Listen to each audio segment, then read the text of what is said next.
Okay, just got the new stream key. Okay, so that seems to be working. We'll also see if Restream's working. It's been a while, and I don't know that I have Restream hooked up to the right YouTube and Facebook. Although, you know what? No, it should be. We'll see. Okay, let me just update this real quick. There we go. Okay, that's all saved. And that's running. And I don't know about YouTube, and I don't know about Facebook. So we will just start. Let's see. Hey, I'm assuming that I'm streaming. I'm getting. Okay, so good. I am getting YouTube. Hey, Samuel, pre-drag, AK Chang. Um, I am getting YouTube and Twitch. Facebook, I couldn't figure out, and Discord, I couldn't figure out. So I'm going to have to go with just those today. I apologize to all the Facebook and Discord people. But I will figure that out at some point. So let's do this real quick. We'll do a little warm up this morning. We're going to start with, I'm going to hit the comma key here, and we're going to just grab the anime head, turn off the floor, turn off perspective, and move my OBS down so it's not bugging me. And turn off align cursor to surface, and we're ready to go. So one thing we were gonna do was that Dragon Ball Z hair, and we'll figure out a couple different ways to do that. I'm just kind of eyeballing some reference right now, basically, you know, good old Google. I'm trying to figure out the best way to kind of go about making these things. It looks like the most straightforward way would just be using nano mesh, but I kind of want to break up the clumps a little bit. So what we're gonna do is we'll start with a let's start with a sweep profile. So we're going to go here and we're going to go into initialize, and we're going to take this sweep profile and we're just going to open up one of these ends here, and that's going to kind of give us our overall curve here. We can go ahead and just drag that off, and we can kind of just put in a slight kind of curve to a point type thing. And you can tap anywhere on this curve to kind of manipulate that. So once we have that, I'm going to go ahead and do a make polymesh 3D, and we'll go ahead and do a boy, it's been a while. Where am I at? Okay, Zbrush. I'm in my custom menu, and we need to do a polish my features open circle. So that'll give us our overall shape. Close holes, mirror and weld, turn on X to go into X symmetry here. And there we go. So we've got our basic cone shape. So now I don't want to sculpt this because I think sculpting's probably, if we hit Control D, that's going to give us our resolution here. And you can go in here with like your Damien standard brush or whatever, and you can kind of sculpt out that hair shape. And it looks like they all just kind of go through here and they taper. So something like this is what you could use as kind of an insert mesh brush. It also looks like they kind of go out and then back in. So we'll go ahead and smooth that out.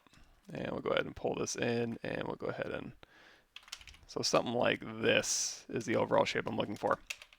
And you could use this as your insert mesh brush or for your nano mesh to kind of populate it on his head if you were in a hurry. But I'm in no hurry this morning, so let's figure out maybe a better way to get some hair strands going on here.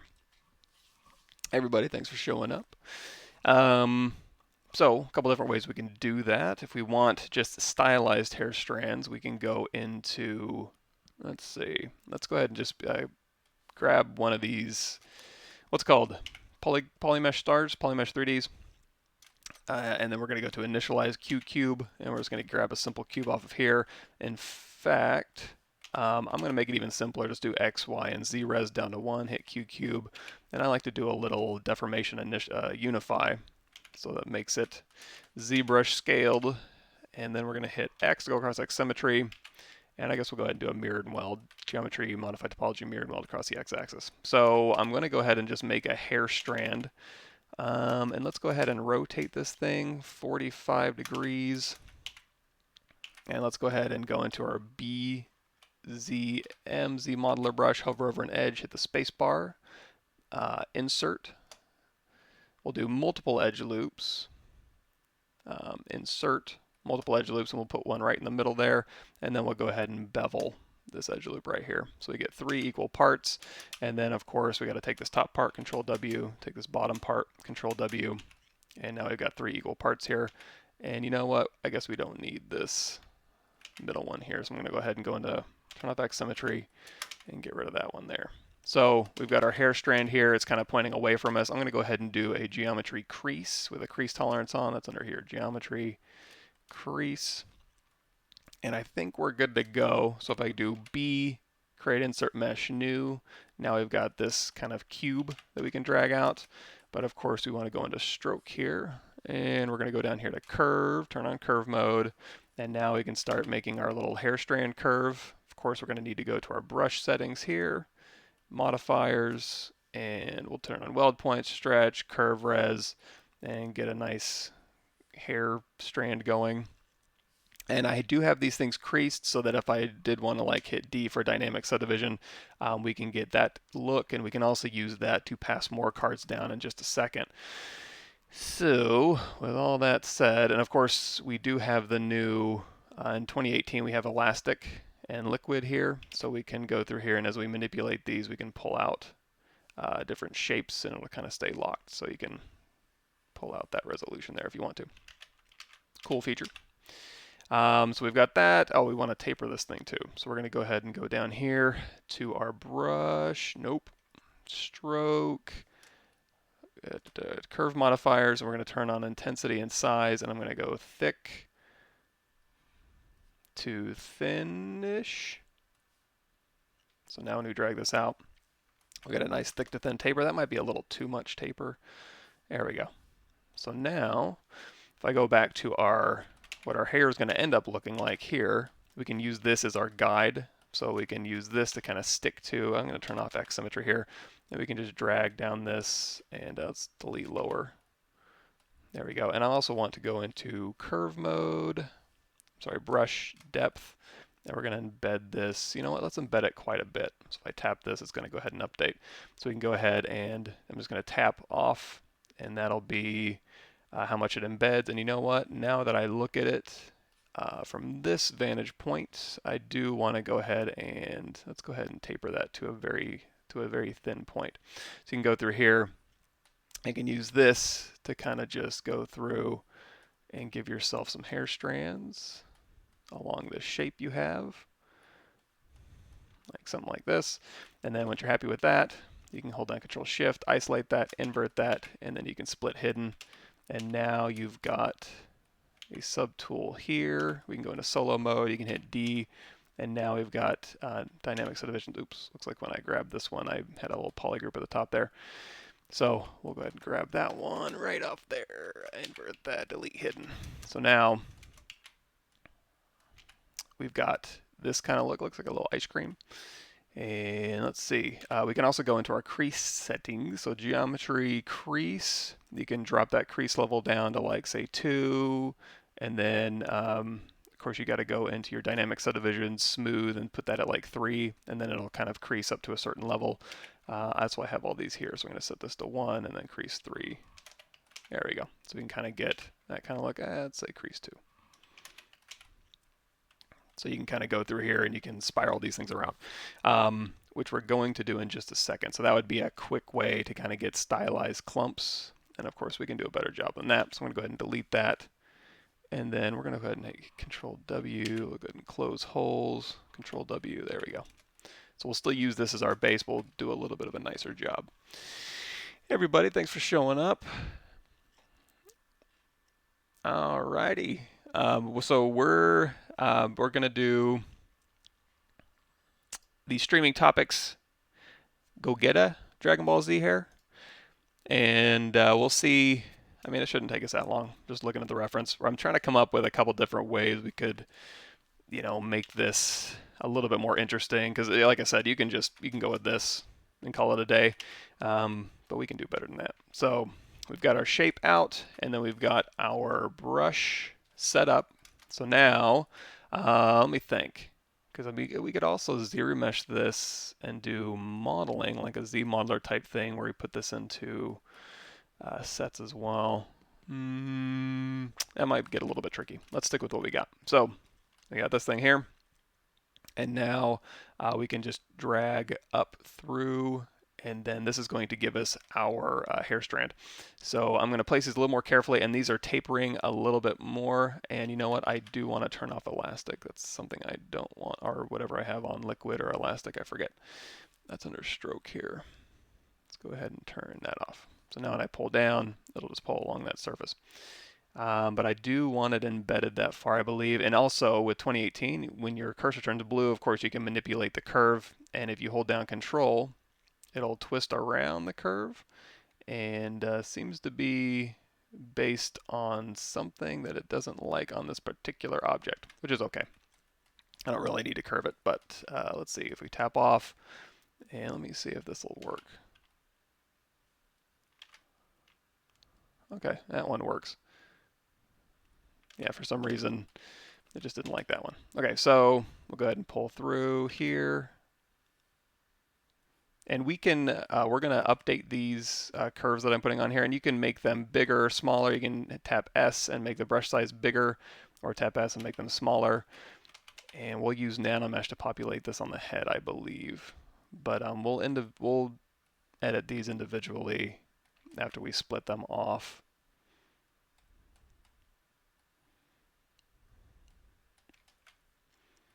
You can also change the depth if you want to get them deeper or more shallow. I'm just trying to embed them quite a bit so that we can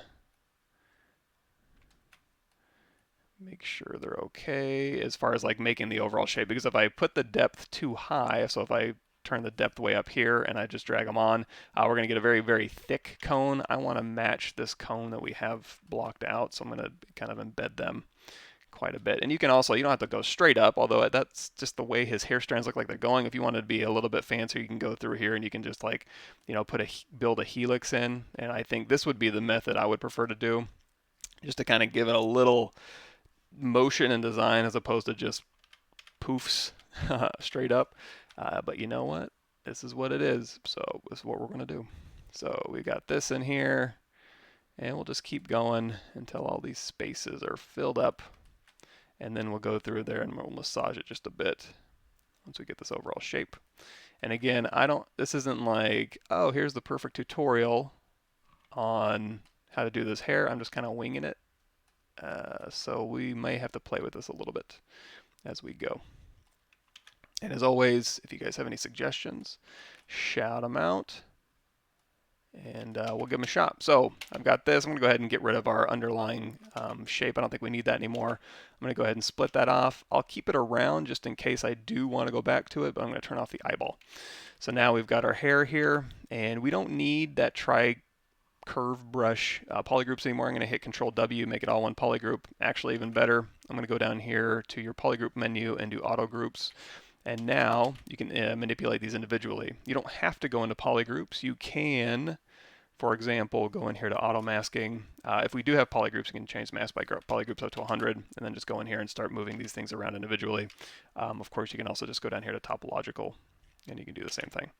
So for now, I'm going to make sure that these bottoms are all tucked in so that they're all fairly invisible. And we can also preview what this would look like smooth using dynamics. I'm going to hit D on my keyboard.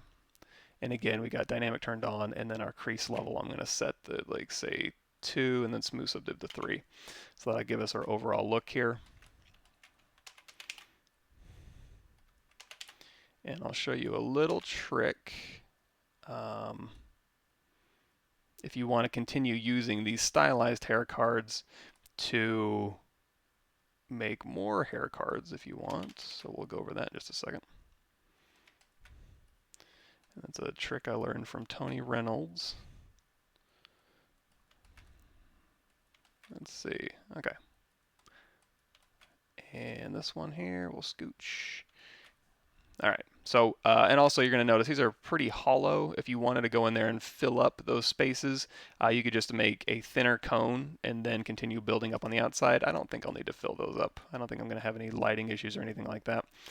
I'm just going through here and kind of making these strands a little bit nicer. They're very regular, and they aren't how I would typically model hair, like I said, you usually want hair to kind of helix and kind of give you a little more natural feel.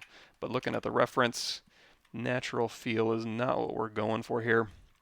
You could also go, you can turn off, I'm going to go back into Mask by Polygroups here, go into my Inflate Brush, and you can go through here and you can smooth individual strands. I'm going to hold down Shift. I'm going to turn down that Z intensity on the smooth. So I can kind of thin out some of these strands here, like so, just to kind of get some more variance, since I didn't really make a whole lot of variance on my size of these things, so I'm just going to do it after the fact, and then go into my Inflate Brush, and then I can go through here and quickly just kind of fatten up some of these strands. I'll keep that one thin, and then on either side I can kind of fatten up. And if you want to make these pointier on the end, you can hold down Shift, and again just kind of, now this would also be the taper on your brush as well. And if you want to, you can just turn off Mask by Polygroups and you can just go through here and just get all these at once. And if we are going to 3D print this thing, you're going to want to make sure all the holes are closed ideally, so you don't have any spaces. You can Dynamesh all this together, get a nice envelope. Something like that. So that's my Polygroups up to 100. We'll go ahead and tuck this one back in here. Boy, I'm having a hard time. There we go. Let's turn on Polyframe there, which I think is Shift F. All right, so there's our hair. Let's turn Mask by Polygroups up to 100. And at this point, you can move them all around at once and get whatever kind of look, going for a Jimmy Neutron look or whatever. You can do that. Everybody good so far?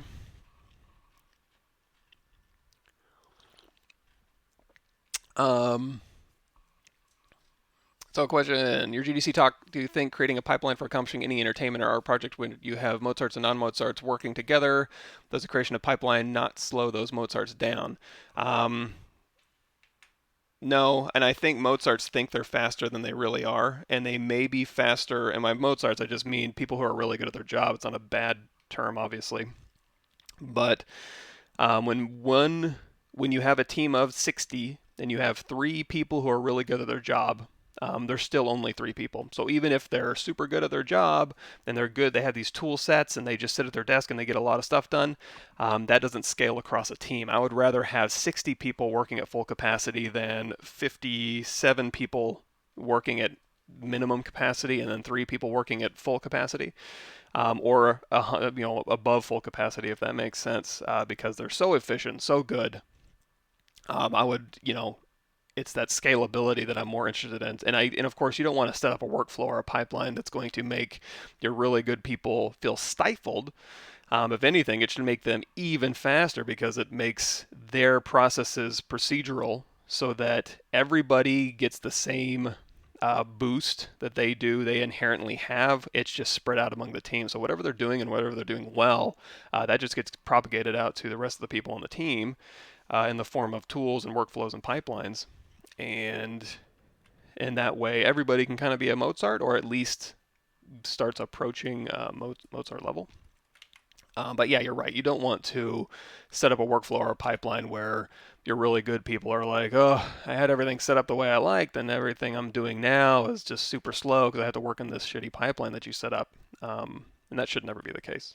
It should only be it should really, ideally, only be automating the stuff that nobody likes to do. And I mean, if you really enjoy doing UV massaging and that's your call in life, maybe you can find some place to do that. I don't think that's generally the attitude I hear when I see really boring CG tasks. I don't hear a lot of people clamoring to be the guy who sits in his desk for 10 hours a day retopologizing or doing UVs. I'm sure they exist, and I don't even think that's necessarily a bad thing. But it's kind of like self-driving cars. It's like, well, it's great that you love driving. I don't have any problem with people who love driving, but most people, their driving doesn't consist of going up and down the Pacific coast highways and breathing in that fresh air and not sitting in traffic and just having a good time. Most people's driving experience is pretty shitty. Going to work, sitting in stop and go traffic for 2 hours, and it's not a thrilling experience. So if we just automate that, I think 99% of people would be pretty happy with not having to deal with driving anymore. And then also makes it more efficient and faster, so that everybody's going faster and gets to where they need to go. And yeah, you don't get to stop and smell the roses anymore. But then again, was anybody really stopping and smelling the roses while they were retopologizing or doing UVs or other repetitive tasks that aren't very creative? Is it a skill to have? For sure. Driving is another skill to have, and hopefully, just like if we want to go through here, and have driving parks. So just like where you can ride your horses, you can go somewhere and drive in the canyons on Route 66 and have just a beautiful drive. But everybody's commutes won't be stifled by people trying to have a beautiful drive at 8 o'clock in the morning on, pick your favorite highway at 8 o'clock in the morning and see how much you really enjoy driving. If that makes any sense.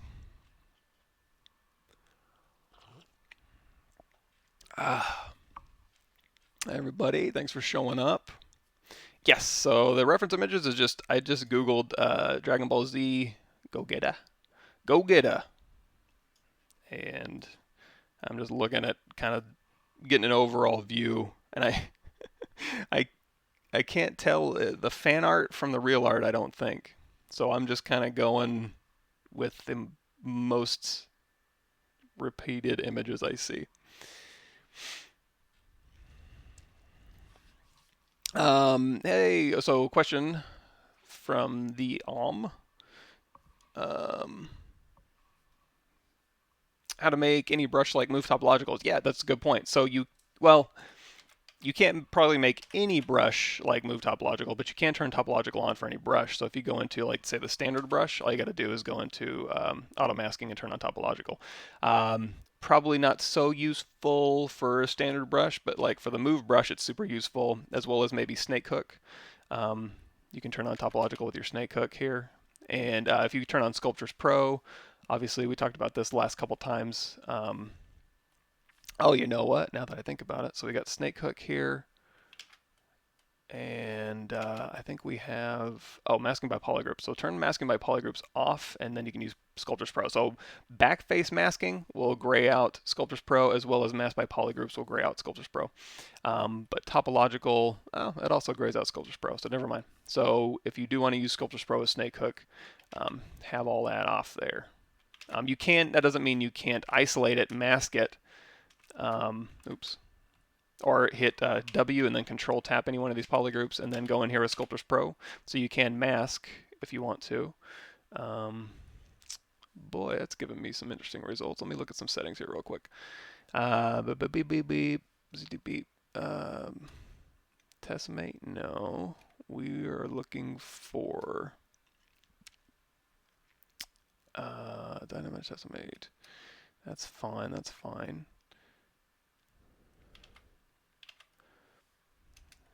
Curve, I think we're done with. Boy, it's been a while since I've been in here. My weekends are freed back up, so I will be getting the Zbrush 2018 stuff out pretty soon. So that'll be good. Geez, what am I looking for here? Give me a second.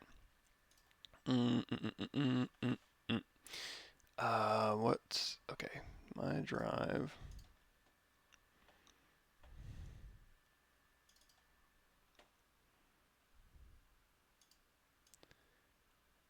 It would be under Tools, you're right. It'd be under Brush, Sculptures Pro.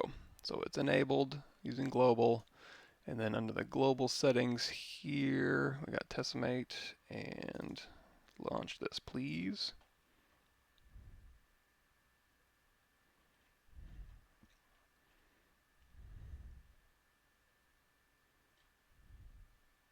Stroke, Sculptures Plus. There we go, Sculptures Pro.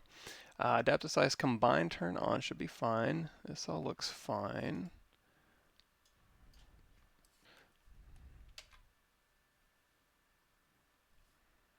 You know what? It looks like it's... you know what? Maybe it is fine. Maybe because I have it creased, if I do uncrease all... There we go. I was just seeing the creases, and it was doing something weird to my brain. So what it's doing is I'm dragging this out. It's also creasing it's taking that creasing and kind of applying it. Okay, so sorry about that. Tangent. So, okay, so back where we were going. So now this may look nice and smooth and subdivided. In fact, we can continue smoothing this up with our dynamic subdivisions here. But really, it's not that many points. I think we've got 800 active points, so it's actually pretty small. We can do Shift D, we can turn that off. And now we can use this to populate the pods on his head. Let's go ahead and do maybe a pinch brush up here, and we'll kind of pinch that to an even finer point here. That'll work. So we've got our heads here, and we've got this thing here. So I'm going to go down to the top. We're going to go to Brush, create Insert Mesh, New, and now you can go around the head, and you can just populate out this stuff if you want to. Now we're not going to, I'm going to try something else in just a second here, but if you wanted to do a quick and dirty version, that would be it. Also, when you're inserting these things, just like we were doing with our hair strands, you can take this depth, kind of bury it a little bit here, so you can kind of just get that just so it kind of cones out here. Now obviously you're probably going to want to turn off X symmetry so it's not so symmetrical, but something like that. And then we can go and isolate his head here, split hidden, and now you can hit D, and now you've got all of these things. Let's go ahead and do a crease level of 2, smooth it to a 3. There we go. And then maybe brush. You can have a little bit of fun kind of going through here and using your spiral brush if you want to kind of break this up a little bit. Again, not something that's going to match the reference, but if you did have a character like that, you can use that just to really quickly populate some hair. So there's that. Let's try something else though. So what I'm going to do is I'm going to duplicate this head off. And I'm going to go back to my reference here. And we're going to look at where this hair is at. So it kind of looks like he's got a widow's peak here. Let's turn off our line. Like so, and it goes up and around, whoops, like here, and then down over the ears. And on the back of his head, it looks like it's still those big old chunks. So, if we want to kind of maybe use nanomesh to populate this, I'm not saying nanomesh is going to be the greatest way to do this, but we'll give it a shot. And it also looks like we're going to need a hair cap anyways because, no, maybe not. Even his sideburns are just an extension of just a huge cone that sticks out of his head. So I take it back. So anyway, we're just setting up a map of where we want this hair to go. And then we'll see if we can't use nanomesh to dictate how these things are populated. So we duplicated the head off. We're going to hit Control W to isolate, Control Shift to tap that top part, delete hidden, geometry modify topology, delete hidden. And you know what, before we do that, let's go back. So while this is masked, just to get a cleaner cut along here, we're going to do an edge loop mask border and then isolate and then delete hidden. That'll give us a smoother cut along here so we don't have to use our macro or mask and smooth. So we got that. Let's go ahead. We have X symmetry turned on under transform. And we're going to go ahead and do a zero mesher. Talk about polygon. Let's do half. Adaptive size down to 0. Hit zero mesh. And so adaptive size down to 0 just gives us nice even quads, which I think may be what we're looking for here. And I'm just going to simplify the heck out of this. Now, while it's simplifying, I can go through here and we can go to solo mode. And we can help it out a little bit if we need to, just to kind of dictate this shape. I think it's doing a great job, though. It's keeping that point down the middle. If we want to like square this off or anything, we just pull those out and then just continue zero meshing half.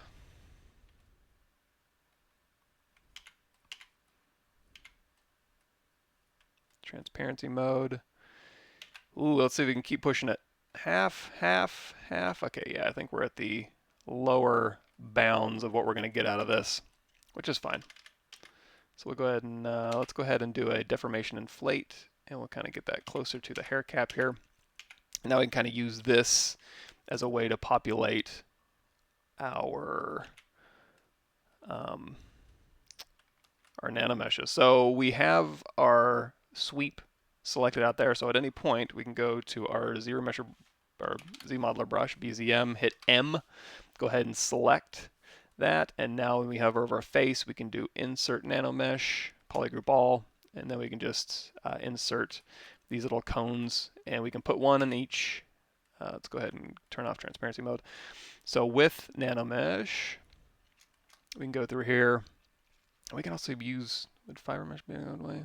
I don't know. We'll give this a shot. Like I said, I'm not sure it's going to work. We would have to simplify this because we're getting a lot of little squares on his head. But just to kind of show you this, you can change the Z offset here, Z rotation. We'll go ahead and set up 0. Y rotation doesn't matter. X rotation is what we're looking for. So X rotation, let's say -90. There we go. So that'll give us a start, and that is a very, very precise layout for that. But you can also just start here. You can also do length. Well, let's see, length here. So here's your length variances, so you can change them on the fly. You can also change the size, overall size based on those. You can also tell it to fit within each square or fill the square or just stay proportional. If you do fit, it looks like we'll have to swing these around. So let's see, X rotation at 0. Let's say 90. And then change the size from here. And then the offsets, oops. Gotta stick them in there. But like I said, it's a lot of squares. It's a lot of hairs. I think that might be a bit much. So we'll go back to, we'll keep our hair cap, but we'll go ahead and turn off nanomesh. And we'll just do it manually here. So with our hair cap selected, we got our brush selected with our insert mesh brush, and we're going to go ahead, oops, not our insert mesh brush, that's our nanomesh. There we go. So now we can go through here and just stick all these on, and although, you know what, it does look like he's fairly symmetrical. Let's turn off line here, and we can break symmetry once we're done. Oh, and once we've dragged these out, we can feel free to go ahead and rotate these things around as needed, scale them in and out. We can even pull these down so they fill in that point a little bit better. It looks like they kind of maybe curve out along this way. And you know what? We can even match. Let's see. Hold on. Save image as to my desktop. Let's match it up. Texture, import. Desktop.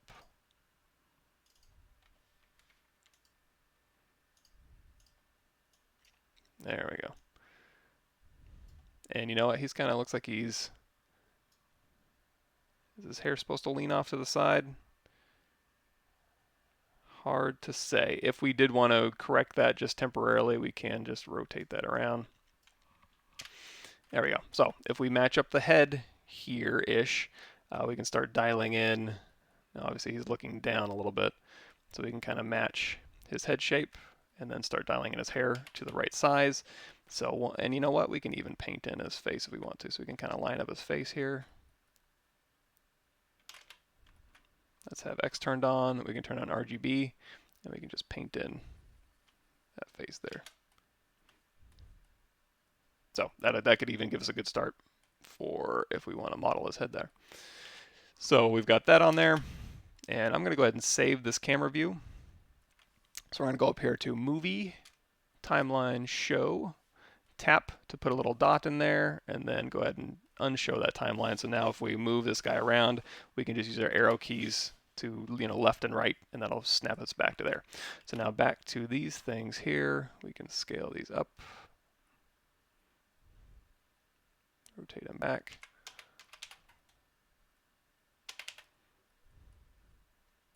And then, like I said, they kind of come to a point here. Now we may have to separate these pieces out. And by that I mean I'm just going to do a split mask points. It's under your subtool split menu.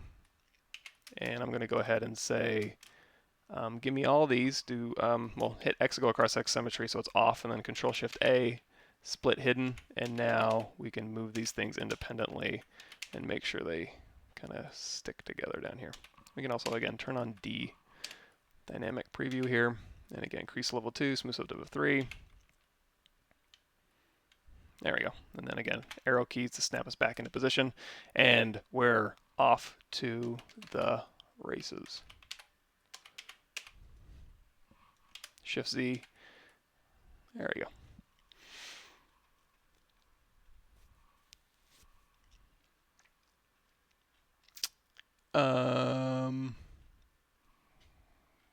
Cool. Thanks for showing up, everybody. What's a good, appealing way to present a character per portfolio? That's a good question. Go to ArtStation and look at your favorite person who does really nice presentations of character stuff. And don't look at mine because mine's not nice. I would say good lighting and good materials will save any character model.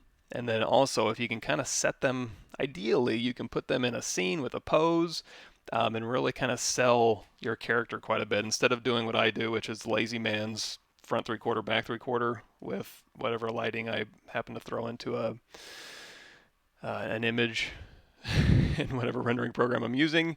Um, you know, kind of sell a little bit.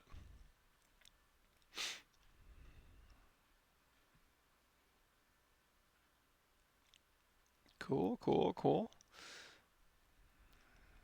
Trying to catch up here. Give me a second. I'm just going really quickly through the comments. So if I miss one, and again, I apologize to the Discord users and the Facebook users. I can't log in through Restream, and it's kind of hard for me to keep track of. So, bumpy bump. Oh, thanks. So Kieran says it's almost if you talk 1.25 speed on YouTube video settings for showing how quick you get through stuff. That's just by habit more than anything. I get dinged a lot on how fast I talk. But like you said, on YouTube you can change it to whatever speed you'd like. So if I am going a little bit fast for you guys, feel free to go to that little gear. Well, I guess not during live streams, but when you come back to the archives, go to the little gear icon and drop it back. Hey Hannibal, thanks for showing up. Pro says arrow key to snap into position. Yeah. Oh yeah. So I guess I should show you that. So move. So when we go here to show, so if you brought in a character sheet that was like, front, side, and back, as you use your arrow keys, basically what you're doing is you're going between the front, side, and back here. So you can use that. And honestly, it would be great if I did. You know what? Let's see. Let's see if we can find a character sheet. Oh, yes, we can find one. You know what? This might work. Oh man, he gets long hair too, like an 80s hairband. You can probably tell I've never actually watched this. But, so I did find a character sheet. Let me save this. Save as desktop. So let's do this. Let's actually do this. We're going to go to texture, import, and we're going to go grab that last thing I grabbed. I'm going to select it, add it to my spotlight. If we don't need this one anymore, we can go ahead and just delete that. We can go ahead and scale this up so that the heads are filling most of the space here. And now what I can do is if you want to get rid of these, you can just drag these off here. And now we can set these up. So now we've got here's our back 3/4 of our head lined up. So now we can add a little dot. And then over here, and you just tap on the timeline to make the dot. And then here we can line up where the head goes, somewhere in here. This will actually be pretty useful because, again, it's one way to match it from the front, but then you don't know the draft or anything like that. So we'll put a dot here, and then on the front, where we're doing the bulk of our work, we can line up our head here and tap on. So now if we go over here, and again, I'm just using the arrow keys to kind of go through these different views, and I would probably set this up in Photoshop a little bit better so I get a little more real estate as I'm sculpting, but that's okay. And then we'll go over here to movie, turn off show, and it's still there, so you can still use your arrow keys to cycle through these, but So anyway, we got this here, and we've turned off X symmetry so we can kind of move these independently. And so I'm going to go back one, and we're going to say, oh, you know what? We need to rotate these things back quite a bit, it looks like. And it doesn't have to be perfect. I'm going to go through here and finesse these things as needed. I'm going to hit Alt to kind of center that, and we'll push this back here. So something like that.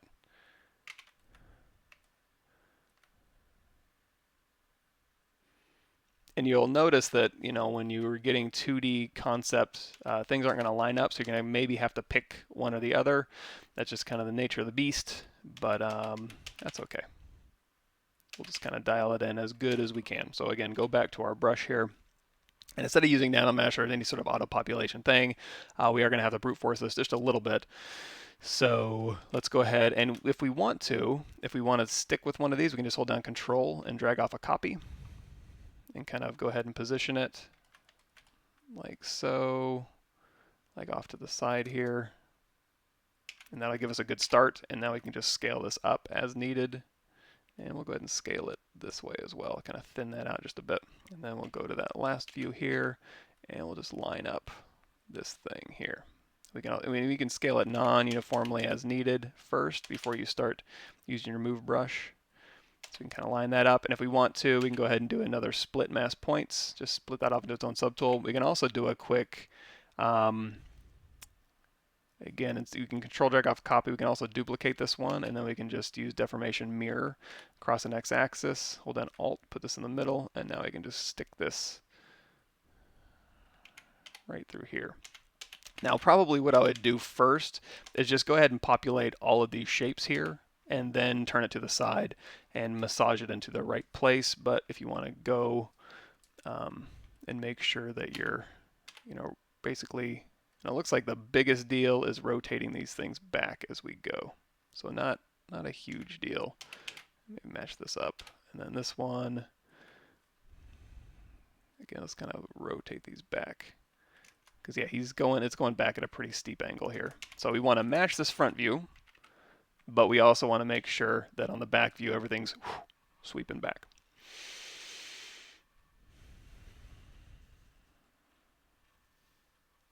Cool. Trying to add a tattoo to your sculpt. It's tribal arm and chest sleeve. How? You could do that a couple different ways. If you're doing it for a video game, it might be a good idea to do it as a decal, so that you can swap them out, but that's more of a post thing. If you just want to do it in Zbrush, I would say poly paint. And now that you can poly paint with Sculptress, for example, we've already poly painted on this guy, but if we wanted to put a tribal tattoo on his head here, we can certainly do that. So I can go in here with my standard brush. You know what, let's clone off the standard brush. We'll make it a drag rect, change focal shift down to -100. We'll go into my comma key alpha. I didn't copy my alphas. Okay, note to self. Bring my alphas back. Do I have alphas saved somewhere? I don't think I do. Damn. All right, well, we're going to do poor man's tattoos, and we're just going to go into our alphas here. And we're going to say, oh, hey, here's an alpha. So on this one, what I'm going to do is go to my alpha, modify, and we're going to invert. Actually, we don't have to modify that. We're going to invert that.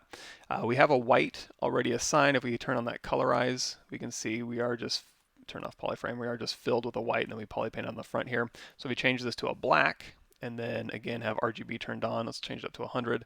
You can just drag this out, and there's your tattoos. So you can just go through here and you can tattoo up however you'd like. If you want to just draw on the tattoos, you can do that. So we'll go back to just a regular standard brush, RGB turned on, and you can just kind of just draw out your tattoos, or you can mask first. So you can hold down Control, we'll change that to a drag rect, get our brush alpha focal shift down to -100. So you can drag out, oops, Control, focal shift. There we go. So you can drag on a mask first, and then you can invert that mask, you can blur that mask, you can tighten that mask up, you can just Control Alt, and then Control. So Control Tap to blur, Control Alt to sharpen, and then you can do color, fill object, and fill it with whatever. And that was the RGB intensity of 28, so that's why it kind of went gray. But that's another way you can do it. Let's see, Control off dots, or you can just go through here and hold down Control and just mask this stuff out.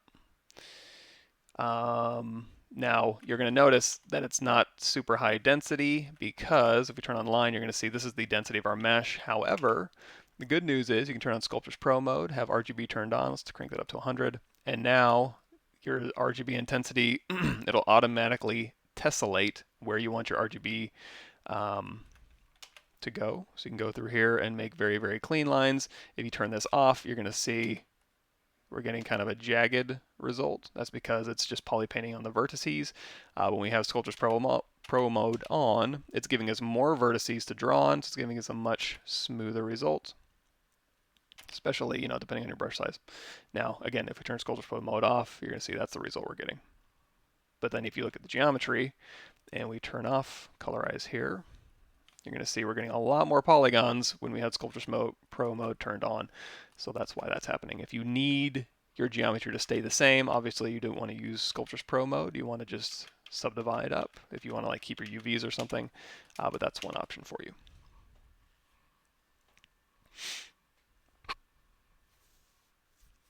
You can also use a stencil. I haven't really used a stencil. You can also use, like I mentioned before, if you, let's say your tattoo is in Spotlight, you can have RGB turned on and you can just paint through Spotlight to tattoo as well.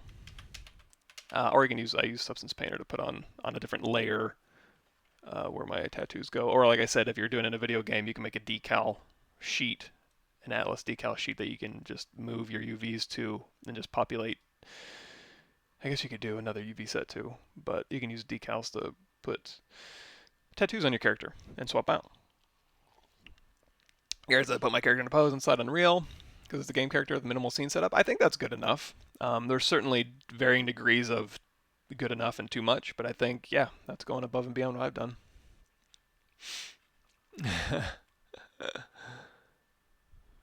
And you know what? That's a good point. So if you were doing a sleeve, or if it would be easier for you to kind of poly paint, say, let's go ahead and duplicate this head off. And I'm going to go ahead and do a trim curve. So we're going to slice his neck off here. So we're going to get a poly group down here at the bottom. And I think that'll work. We can, if we want to also, if we want to kind of dictate, I like to use polygroups. Let's try that again.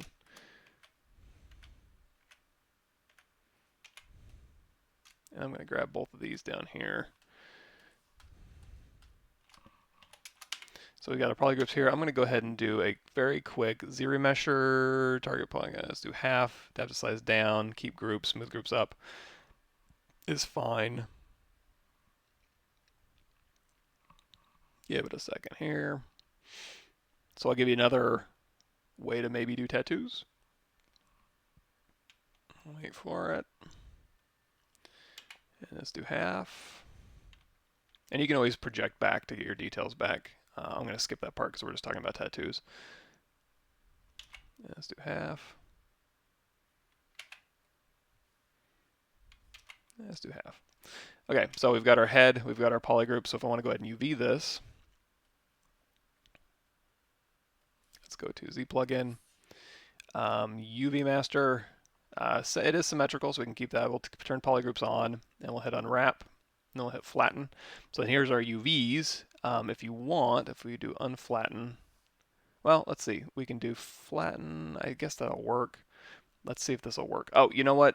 A lot of times you're going to want to do work on clone first if you have subdivision history, especially. But what we can do now is we can just subdivide our character up, and then as we go through here and we start poly painting, for example, it's like, okay, now we're poly painting. We're not using Sculptors Pro mode because we want to keep our UVs, but we're poly painting this. We can go over here and we can hit flatten, and it's only allowed if you don't have subdivision levels, so you're not able to flatten. But let's see if we can go down here to our UVs, and let's say if we morph to our UVs here, and then if we continue painting, let's turn off X symmetry here. So you can go through here and you can bring in Spotlight if you want to. Oops, we moved this, so I'm gonna have to move that back to match up our camera. You can go through here and you can paint your tattoos on there, or you can just use masking or anything else that you've done, and then turn off Morph UV. It doesn't keep it. Ah, that would be great if it did.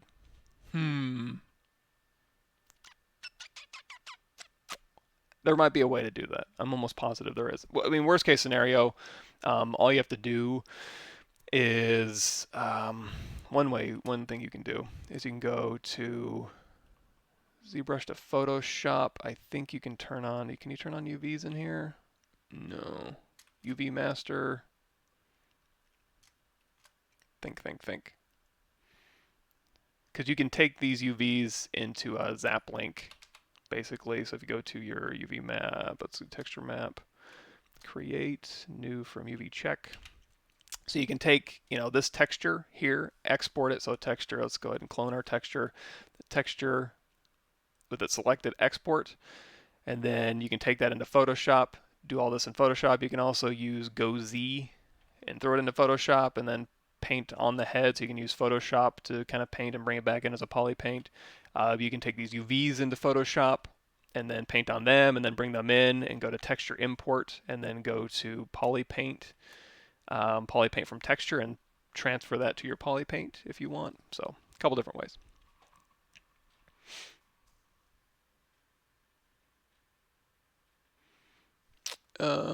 Again, I don't want to get too far behind, so I apologize in advance if I skip your stuff.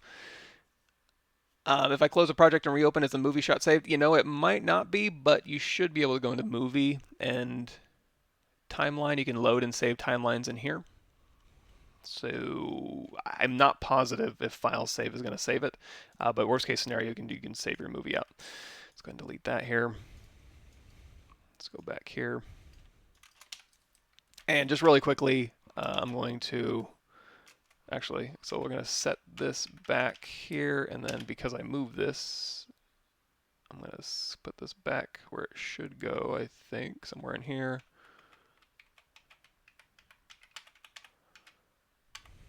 Yeah, something like that. So we've got our head set up, so let's go ahead and really quickly, let's say brush, grab that insert mesh brush, and again, let me go back to my reference here so I can see. Okay, so we got this side hair here, and it looks like he's got one that's kind of here. And again, I'm just going to really quickly stick these into place. And you can hold down Alt, and you can change that axis of rotation so you can kind of make them thinner or thicker as needed. And it's going to be a real kind of a rush job. And I can refine it when I get back to the other one. And for this one, I'm going to hold down Control and drag off a copy. I'm just going to rotate it 180 degrees and then shove it over on this side here, and we'll kind of thin it out. We'll kind of stick this back in here.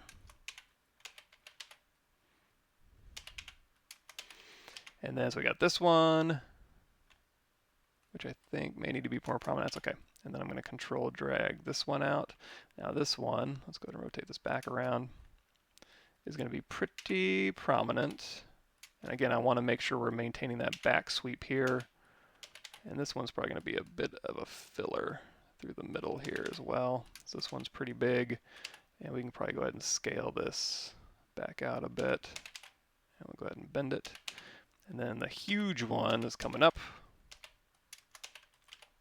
And for this one, we'll drag out a new one. So let's go back into our brush here, and we'll just drag that out, and we'll go ahead and scale it way out.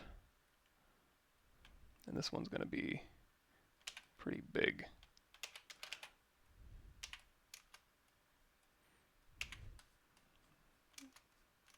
Something like this.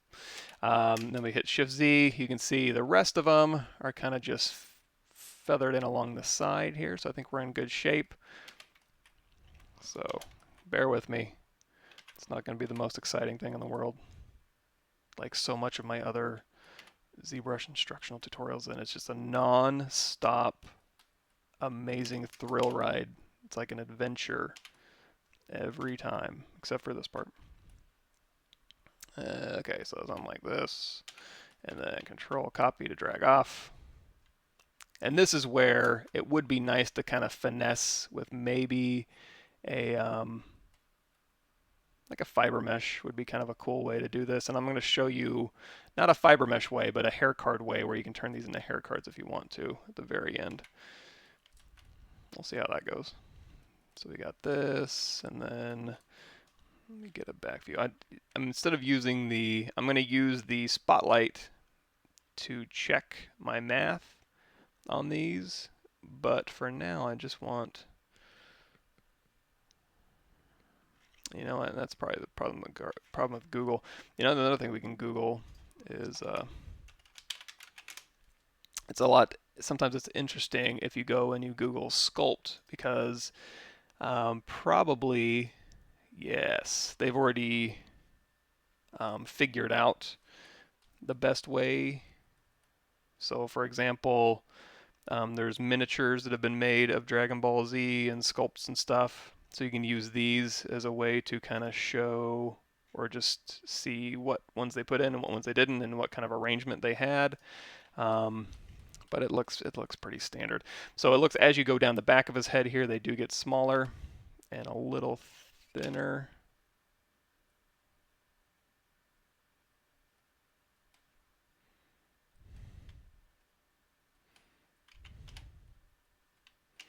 And again, because we're just dragging out these copies here, let's go ahead and make this one a little bigger.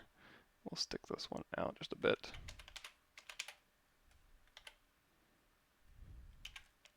And control drag this off.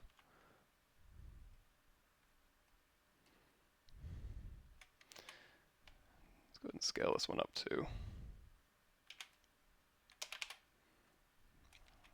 And we can, if you want to grab any of these at any point, since they're all polygroups, different polygroups, you can just grab the chunk of one, Control-Shift-A, mask it, invert that mask, and then Control drag out a copy of that one here. And you can Z-remesh these at any time. If you want a different or a lower res result, you can just Z-remesh half as needed. Let's go ahead and hold on Alt, go to Unmask Mesh Center. And we'll go ahead and thin this one out this way.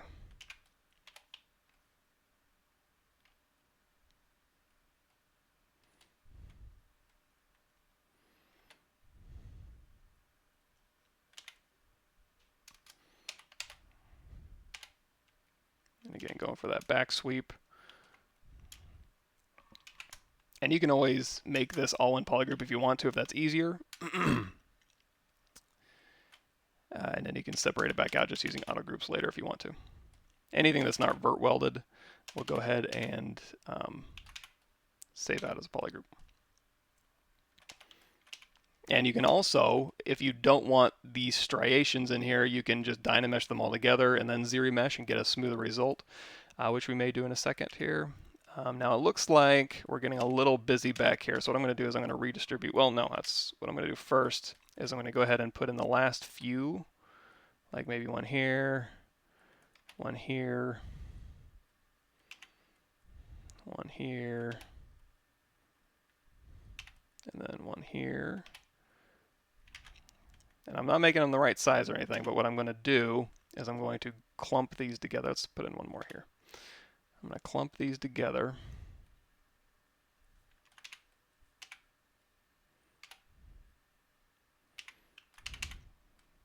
So let's go ahead and merge all of these chunks down.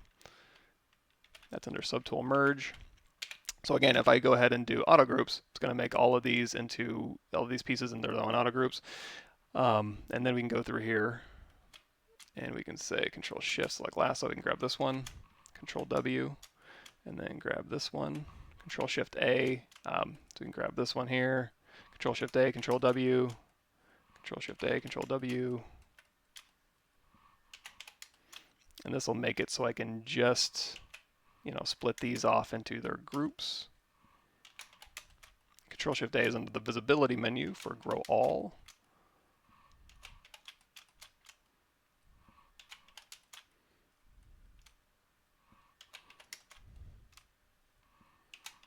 And I can also use this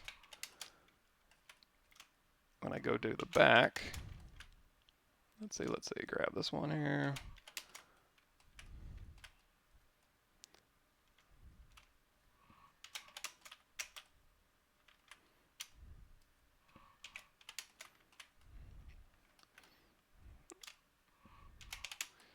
Another exciting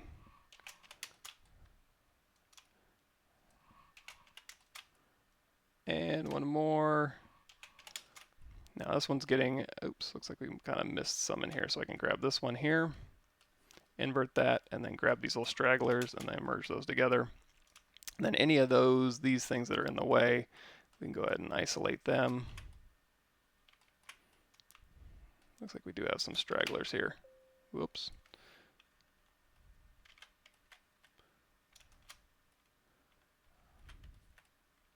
Let's see if These are all good. I'm going to go ahead and split those off. And now I can grab this one. And then again, here, these all look good. Split those off.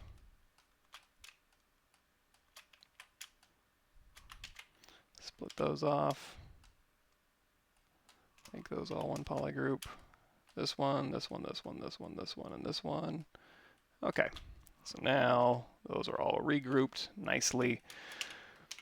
So I simply have to go in here, hit W, and then I can control tap any one of these. That'll go ahead and auto mask it. And now I can go through here and make these whatever thickness that I want. I can go through here and move them independently. I can use, like we did before earlier in the show, I guess it's a show. We can use auto masking in our brush settings and mask by polygroup. And then I'm just going to kind of squish these things around here. I'm also going to do Shift D to kind of turn off that preview, just so I'm going to get a little bit more, it's a little bit more reactive in Zbrush.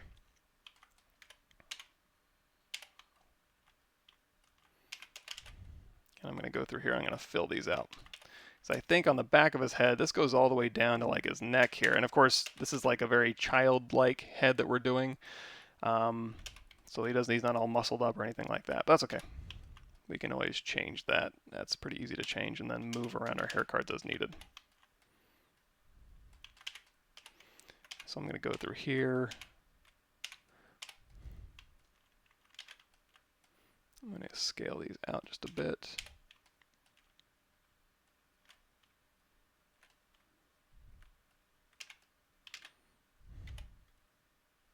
And as I'm scaling them out, I want to continue to rotate these up.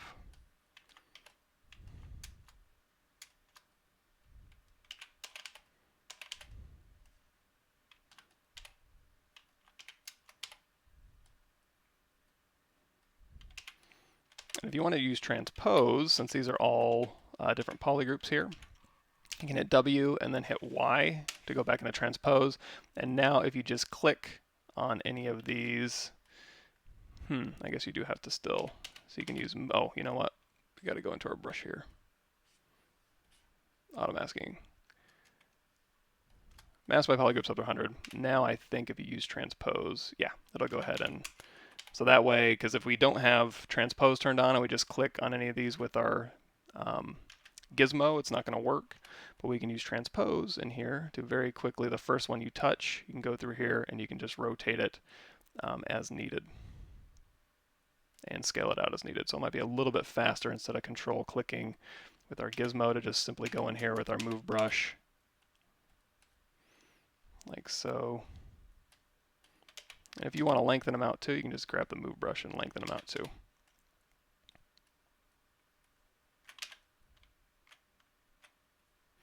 Of course, it's been a long time since I've used Transpose, so I'm a little out of practice here. There we go.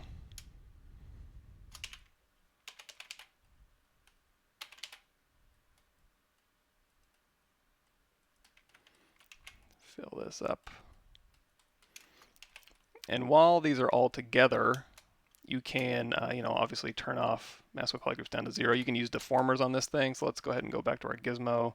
We'll reset it down the middle, and you can use like the bend arc deformer to kind of go through here and do any sort of fancy bending you want to do, or just a regular deformer if you want a little bit more control. So you can go in here like to the lattice deformer, and you can mask these points out as needed. So if you want to just grab like these two over here, you can unmask them, and you can like go through here and remove, scale, and rotate these chunks. Or you can do it individually on each individual thing. So let's turn off Shift Z. We'll go back to our hair here. Get rid of that. Delete. Let's go ahead and rotate this up just a bit.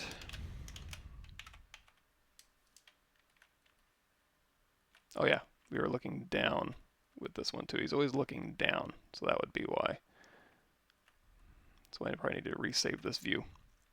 So now that we got this, we realize, okay, I need to, let's go ahead and turn back mask by polygroups up to 100, and we'll go ahead and make these things match a little bit better here.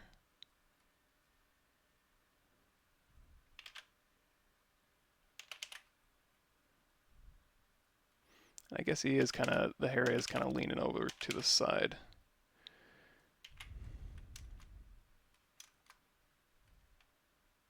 Hold on.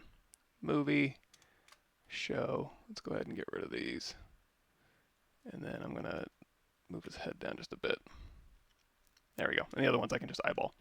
So now this one here, I want to kind of sweep back. So we can mask that, invert that mask. Ooh, you know what would be cool? Let's go ahead and do split hidden.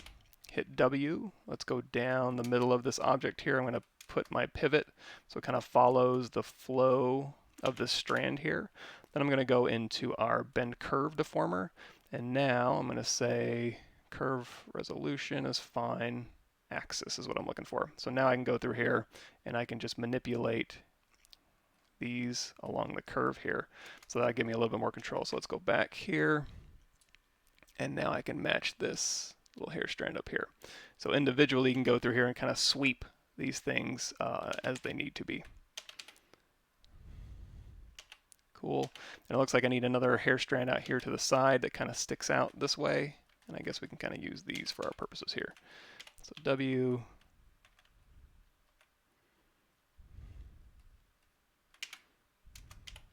And again, if you're on the right axis here, always remember you can go back in here to that bend curve and it'll maintain your previous settings. So you can quickly kind of go through here and say, you know what, I want this to kind of be this little doodad over here. And then on the opposite side, we can say, we'll say accept that. And then W, let's go to Unmatched Mesh Center, holding down Alt. And then we'll rotate this, and then we'll rotate this. And then we'll go back in here to our bend curve. And again, we don't have to, separate this out like I did before, although it might be easier with that axis there. Change our axis so we got our control points. And it's not too many control points. You just got 3 to worry about, so it's not too bad. You can also go through here and instead of just, you can twist along here if you did want to add that helix instead of using your curve to twist.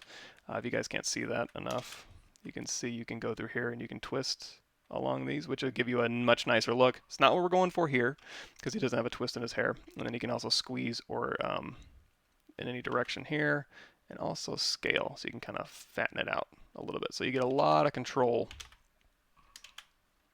over these things here. Although it's a little, I guess it's not hard to see.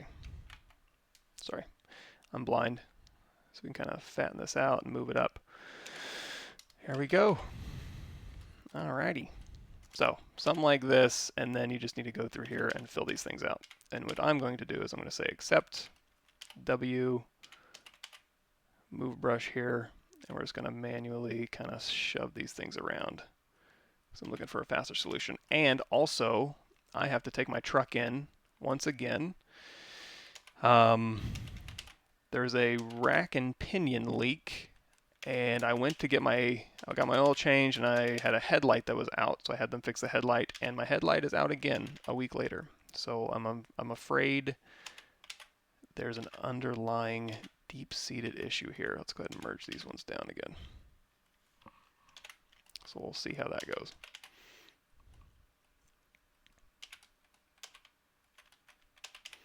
And let's go ahead and scale this one up.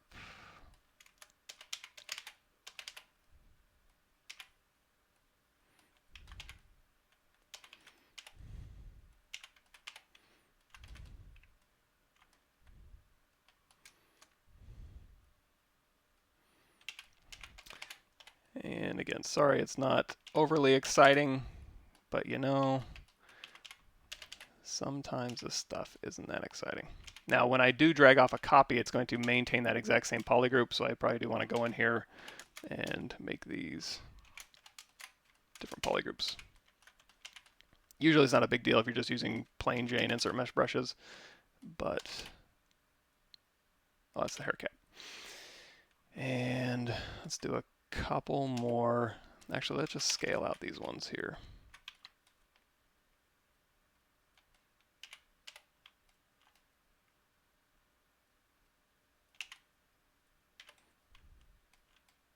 And again, I'm just control tapping.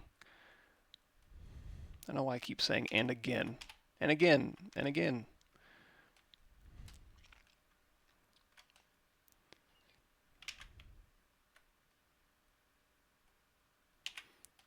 I guess because I repeat myself so damn much. Okay, good enough. So we'll go ahead and scale these things out. And again, we can inflate these things as needed using our Inflate Brush. We can kind of go through here and make sure there's no real scalp showing in here, like so. Something like this. Okay, so we've got this semi on there. I'm going to go ahead and get rid of that. And if you want to check your work, go back here. We didn't save our camera views because I deleted them like an idiot, but we can go through here. Also make sure you have perspective turned on if you're matching your perspective view. I think we're pretty good shape though. And then -1, this little front one here. So what we're going to do is we're going to go through here. We're going to drag out another one. We're going to go ahead and split this one off. This is a special little guy. And we're going to scale this so he's thinner, like so. And we're going to stretch him out just a little bit here. And we're going to stick him right where he needs to go. And then I'm not going to say it. And we're going to, turn off perspective. And we're going to say, I'm going to start him kind of where he needs to go here. And since this is already going right down the axis of this hair, we're going to go through and do our bend curve. We might need a little bit more resolution. So I'm going to put some more in here. And now we can just use that bend curve to kind of dictate where this thing needs to go. So we'll kind of drop this and just easily curve. Now you can mask along these manually, but I think this is far easier. So here, here,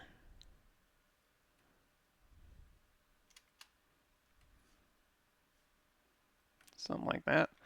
Now there's a twist, but there's a smoothness. That looks like it's already pretty smooth. Axis, curve, resolution, symmetrical, smooth, overall smooth. Yeah, I guess that's what I want. So if you did want to square this off a little bit, you can just manually go through here.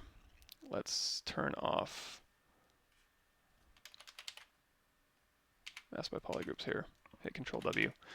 There we go, something like that. So now we'll merge these back down. We'll hit D for our dynamic preview. And this is what we've got so far. And Mask by Polygroups back up to 100. Stuff these in here.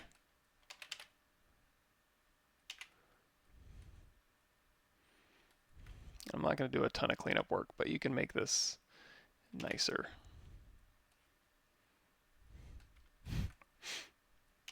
Now for my beauty screenshot for the channel, I might go into Keyshot real quick. See if we can put like a little bit of fire. Whoa, fire on there. All right. Okay, I'm behind again. All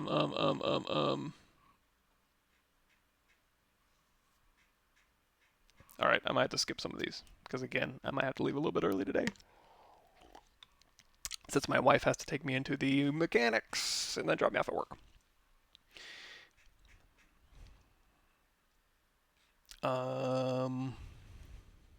Now, yeah, if you could, so like we had like the tribal tattoo on the arm, if you could UV your arm and flatten it out and then paint it while it's flat, it might be a little bit easier. Oh, good idea. So pre-drag the Smart Transpose mask. That's a one I forgot. So if we go back here to the head, good point. So again, if we hit, we have our gizmo here, and I hit Y, we have a transpose in here. If we go B, T, transpose smart mask, and then we load up an alpha in here, as I hold down, let's turn off X symmetry. If we hold down Control, you're going to see we drag out a version of that alpha, and the coolest thing is you can use the space bar to move this thing around. So you can move, rotate, and kind of scale it a little bit and really get very precise placement of your mask before you drop them. Now it is going to drop them straight through, so probably you want to either hide the other side of your object or just unmask it. But good point. Thank you, pre-drag. It's very useful. Is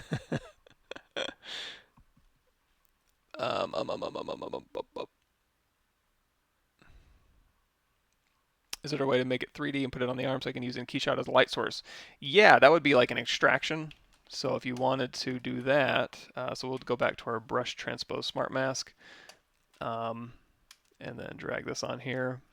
And then if you wanted this to be like a self-illuminated tattoo, you could do, let's go ahead and duplicate this head off, and we'll do a edge loop mask border, and we'll go ahead and just isolate this thing, and we'll delete hidden. So now you've got a separate, separate piece of geometry sitting on his head, and you can assign any, let's hit Y here. You can assign any, you can also use extraction like I mentioned. Set that normal, damn. You can use that as a light source. It may have some Z fighting on here, so you may need to move it out just a tiny bit.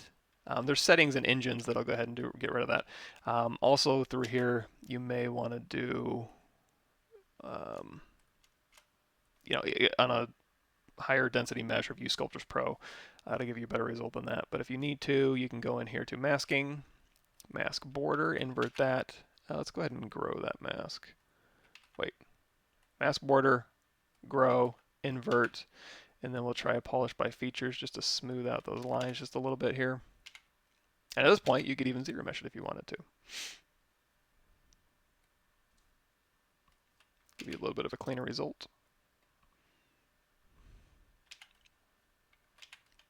And yeah, so that could be your tattoo.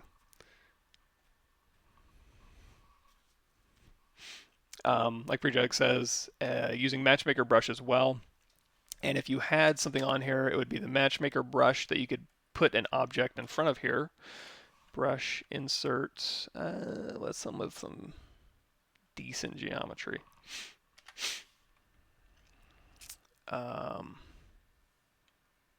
You need something built that has a decent amount of geometry in it, so it will wrap around your object without breaking. I guess this one, it's not going to work. What am I looking for here? This will work. So you can drag this on, and then if we go ahead and split this off into its own subtool, and then BMM is a matchmaker brush, and then you can just pull along here, and that'll kind of make your object fit that. As well as if it's an insert mesh brush, it's even better. So when you insert this on, it doesn't stick. Also, it looks like its depth is way off. So it'll stick to my object, and if we wanted to wrap around the underlying object, that would be this projection strength. You turn that up to 100, and now as you drag on the roundness of your object, it'll go ahead and conform that insert mesh brush to your object. So again, if I miss anything, I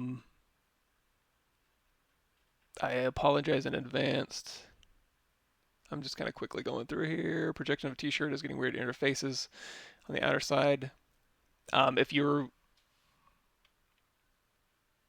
interfaces on a projection of a t-shirt, oh yeah, if you have a thin mesh, you want to make sure that you have backface masking turn on, auto masking, backface mask, so that you're not, so if you take this one here and we thin it out, and let's go ahead and Dynamesh this. So if you're over here and you're like sculpting on it, or you're painting on it or whatever, and it's pulling through the object and it's getting on the back faces and giving you that result, make sure you go into your brushes and turn on backface masking. Or if you want to mask all the way through an object, like if you want to drag out a mask but you don't want to mask the back and you don't want to clean it up later, you just got to go through here and say get rid of the visibility of this object, and now you can mask through it all you want, and then just hold down Control Shift and bring it back. Orange says, all right, 2018 is kind of laggy for me. Nice configuration. What's like before? Can you show me your memory settings? You know why it's laggy when I move through the viewport. I don't really touch these things. I can show you what I have. Where is that? Performance? I haven't touched any of this stuff. But you can check that out. I'm also trying to think. So Sculptris Pro mode is a little bit more memory intensive. So if you have this on, And you also have, under those settings here, under stroke, I'm all over the place. Sculptures Pro, you have adaptive size and combine. If you're doing combined, which is basically giving you high resolution and low resolution, it's tessellating and decimating at the same time. That can be a little bit memory intensive, so we go into standard brush here and turn on Sculptures Pro mode, standard brush, turn texture off. And what else? Oh, did we have face masking turned on? Mask with Polygroups is on. There we go. Now we can turn it on. So you can see we have adaptive size and combine turned on. So this one can sometimes be, we have RGB. There we go. This one can be a little bit more memory intensive and laggy. And it also won't work with backface masking turned on, by the way. However, you can decimate this down first, and that'll kind of speed you up. So Z plugin, decimation master, preprocess current. If you want to just decimate this down to like 10K, that'll get rid of a lot of that overhead. And now you can just go through here and put detail in where you want. Let's turn off lazy mouse here. That might speed you up a little bit. But viewport lag, I'm not sure. Unless, now, if I do have this and I accidentally hit D to give it a dynamic preview, if it's a very, very heavy object, it will slow your machine down quite a bit. So if you accidentally hit dynamic subdiv and turn that on, you can do Shift D or just make sure that isn't on. And if that ever comes up, that little integrity, mesh integrity thing, go down here to mesh integrity fix mesh, and then you can turn that on and off. Scrolling through. Bug where UI buttons are broken, have to restart ZBrush to fix it. Initialize doesn't help.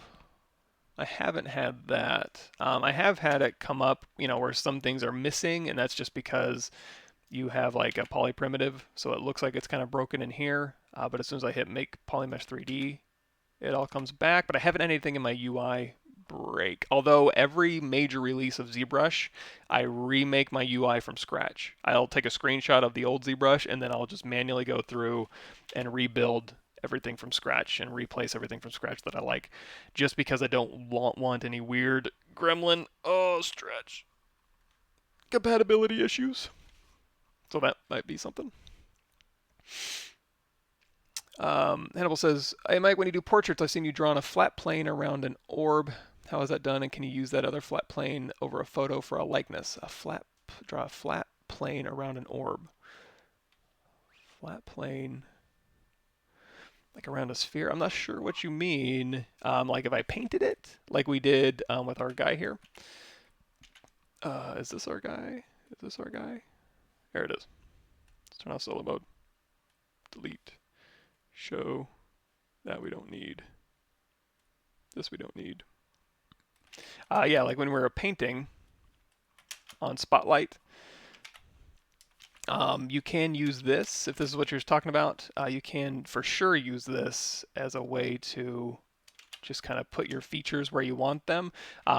It may not be perfect, but you'll have to readjust. But for portraits and stuff, you can definitely paint on first and then use RGB. Let's go ahead and turn this movie. Turn off show timeline here. Hey, no problem, Blands. You want to fix my truck? Go for it.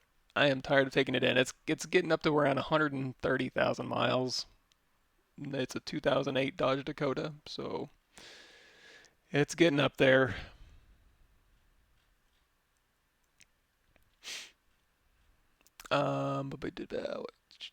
What new changes are there with live booleans?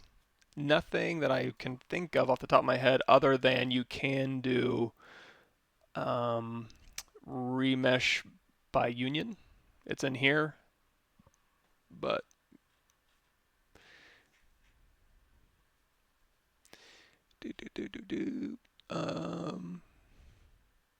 cool. Danny Zbrush says, I downloaded your boot tutorial. Was there a full tutorial on the character? No, unfortunately. That's something, I think I have his recordings, like the making of him. Reminder, take my car in. I did have a version of him, or I do have him recorded, like his entire process of start to finish, just me just doing like a time lapse recording of him. But I haven't sat down and done a full recording of him, unfortunately. What is going on here? Oh, I have sculptures mode turned on. Okay, so inflate. Yeah, you can see how it's kind of laggy on here. It's because when I have dynamic turned on, and let's go ahead and again go to brush, auto masking. And if you're getting there's a lot too many brushes up here, hit that R. It won't delete any, it'll just clear them out for you. And then we'll go into auto masking. Let's go polygroups.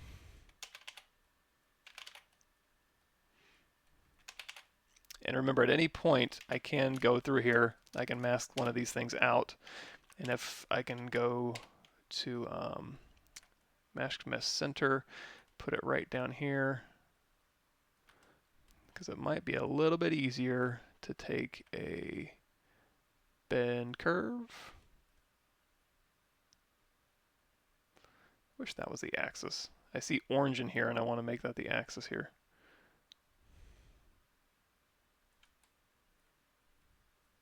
Actually, let's drop that curve resolution down.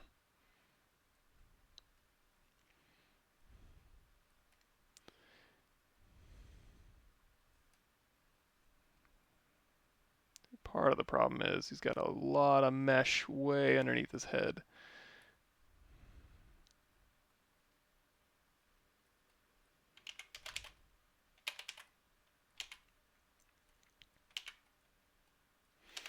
You know, the usual polished stuff that isn't very exciting to watch.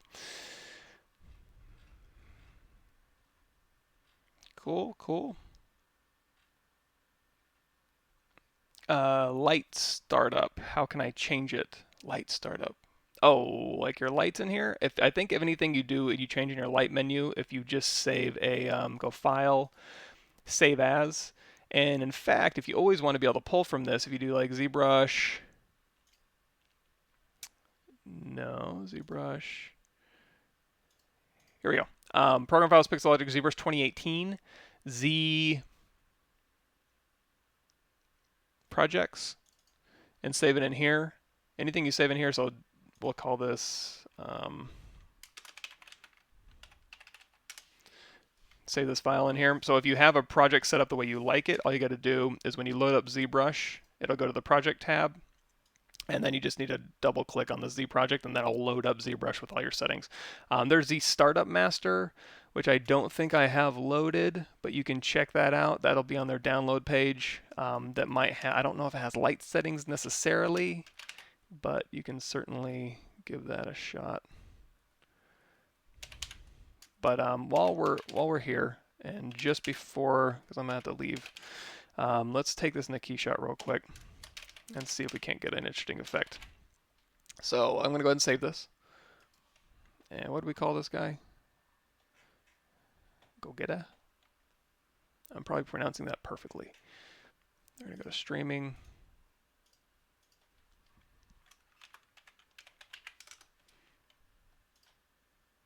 Sure. And then let's go ahead and render, external render, key shot, auto merge is fine. We'll throw that over.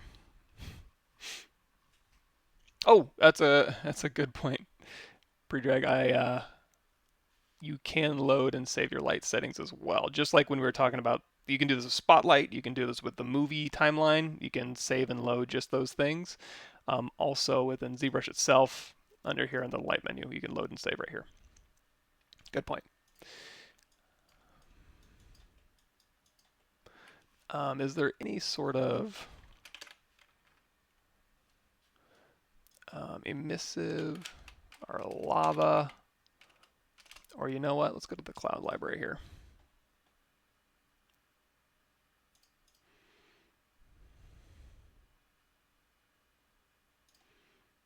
Let's do a search in here. Clay fire, blasted fire, radium, flaming hot. Let's see what that looks like. I just had this, come on. Give me a second. Keyshot Cloud.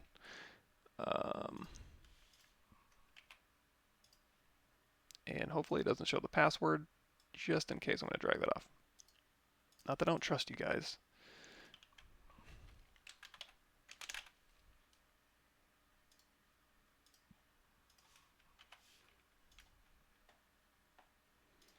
There we go. So flaming hot. What else? Emissive radial, X-ray emissive. That one looked kind of cool. Hold on.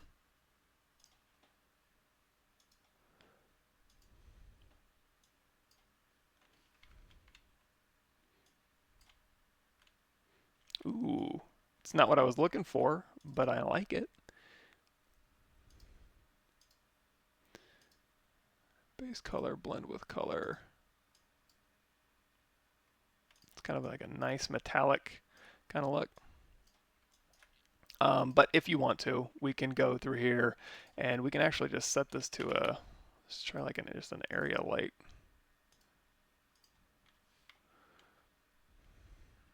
That'll light up your scene and your character. Let's go to an environment here.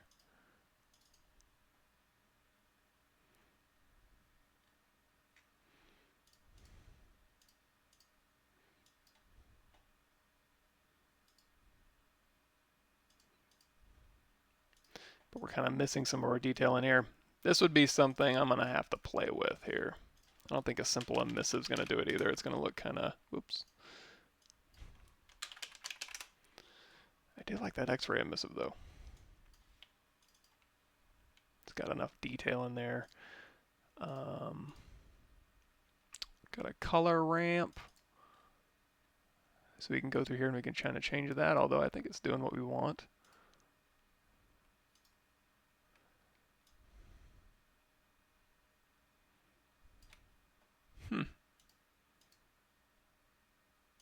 Material graph, anything weird going on in here? We got a curvature going into the opacity. Interesting. All right, well, when in doubt, we could also just start with a plastic. Hard, shiny.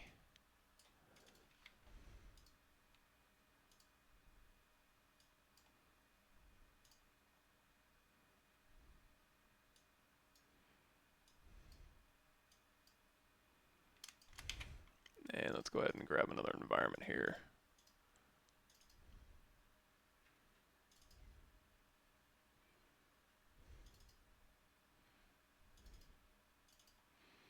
We'll grab this one and we'll go into our environment here and we'll just crank up that brightness. So we get detail. You can play around those settings as much as you want to. Alrighty, everybody. I did make the cyan here. I wonder if we can duplicate this off and give that a self-illuminated kind of look. I mean, you can, let's say, scene, got the head and the hair. Let's duplicate this. And we can scale it by maybe 1.1. I wonder if we want to scale that down. And let's say we want to give this one an area light.